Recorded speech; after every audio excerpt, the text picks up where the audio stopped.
Dr. Steve Ritz, who's absolutely doing marvels. He's going to tell us now about how he's getting kids to grow vegetables from starters in a classroom and many more things. Well, your question was, what's the most interesting part of it? And I think this is the most interesting. Welcome to the world of we can, where in the South Bronx we are Americans, Dominicans, Puerto Ricans, African Americans. And we're doing it, and we're doing it in a new green economy, and we're building community, spirit.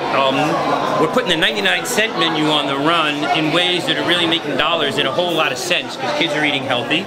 And we are growing vegetables on state-of-the-art vertical technology in a city where water and soil and space are all at a premium. Here, in a 2-foot footprint, we're able to get tons of food, and more importantly, tons of engagement.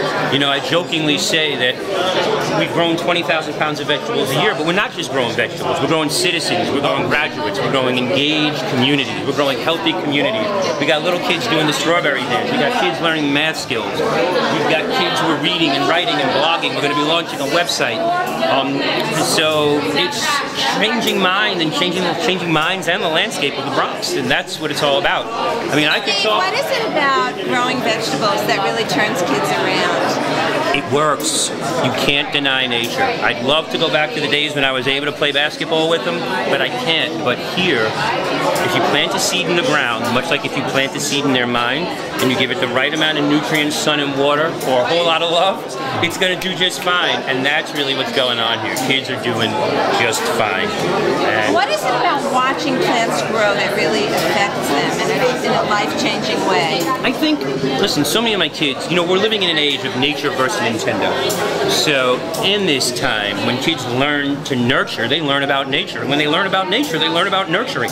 And sadly, in this computer age, there's not enough of all of it, but this is a whole new way of doing it that's really incredible. I jokingly say some days you're the statue, some days you're the pigeon, but the coolest thing about farming indoors is that there is no pigeon.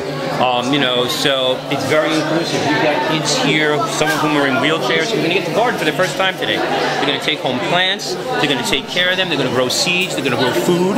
And in this economy, and in the Bronx County, where we have the highest rate of food stamps in New York State, imagine using food stamps to purchase edible seeds and plants, which you can do, and creating economies and communities in school that are absolutely stellar.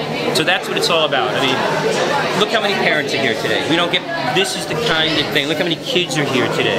And imagine creating these self-sustaining economic models where parents and kids are coming together to grow food and grow graduates and grow schools and grow communities. So we can talk about test scores. We've got those. But I can't take their blood and measure their cholesterol, but we all know in this community, hospitals are the source of basically, primary care. So if we can do preventative stuff, we're really creating a paradigm for everybody, and that's really what it's all about. And listen, these kids are having fun. They're here early, they're here late. This is, a true si se puede American moment. And that's what we're about, being Americans. Yay, Steve! Yay, Lorna! Buy her cookbook, buy her cookbook. And that's another thing. These are the kind of careers that are really forgiving. So if a kid does the right thing, thank you, John, good to see you. Culinary is the kind of career that's amazing, because sometimes, whether it's nature or nurture, my kids don't always come to a level playing field, but if you do the right thing, you can do well in culinary regardless. This is the culinary capital of the world. I think Avis Richards at her Grounds Up campaign is also a great way of really instilling nature and nurture from the ground up at a young age. You've got kids in there doing the strawberry dance, and I can't wait to teach them about how they can plant little strawberry. We're going to all start with little cups to bigger cups, and my seedlings become big, strong trees, and that's incredible. It's all we're part of the Million Trees Initiative, one seedling at a time here in New York City. And again, we're on a campus that many years ago didn't have the ability to do this kind of stuff and foster this kind of community, but here we are, a prime example of what public education can, could, and should be for all.